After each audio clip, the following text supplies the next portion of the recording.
LISTNR production.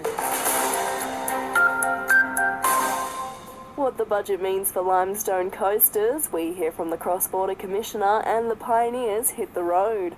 Good morning, it's Amy Ross with a Limestone Coast local news update. Sunny across the region today, we're heading for a top of 17 in Mount Gambier and 17 in Naracoorte. Our top story this morning, the state budget. Katie Martin tells us what's in it for the Limestone Coast.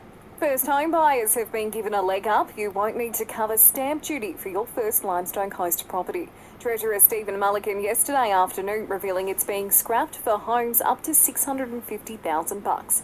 As for cost of living relief, the government's responded to calls from the likes of AC Care, increasing concessions for things like energy, water and heating and cooling.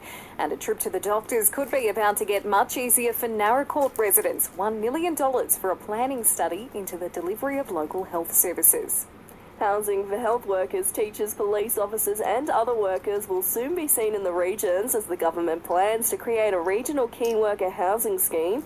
It'll go hand in hand with the Regional Skills Development Fund, which will see money poured into TAFE SA, enabling it to offer more skill courses in rural and regional South Australia.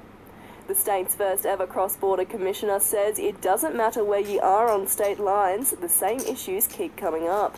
Liz McKinnon says she wants to educate the government on key priorities like biosecurity skills and emergency services. Our cross-border communities are unique economic and social zones. We translate this imaginary line daily to run our lives. A Mount Gambier man has been arrested for drug and weapon offences in the Blue Lake City at the weekend.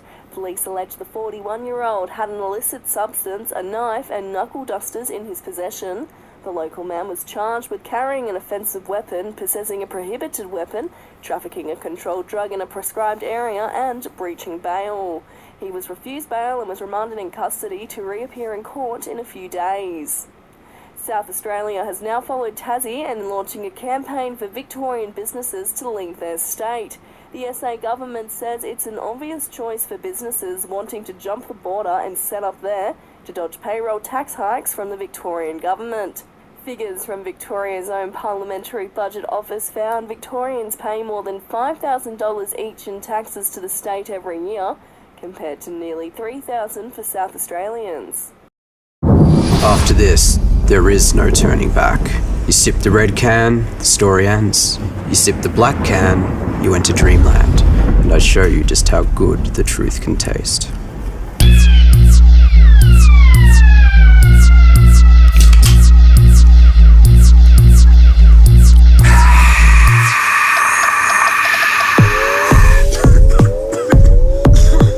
Take the Pepsi Max Taste Challenge.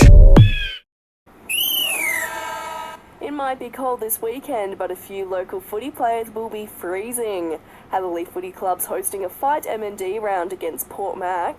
Kate from the club says you can't miss the big freeze. Half time will be 3:15. If anyone wants to pop out to come watch it, they're more than welcome.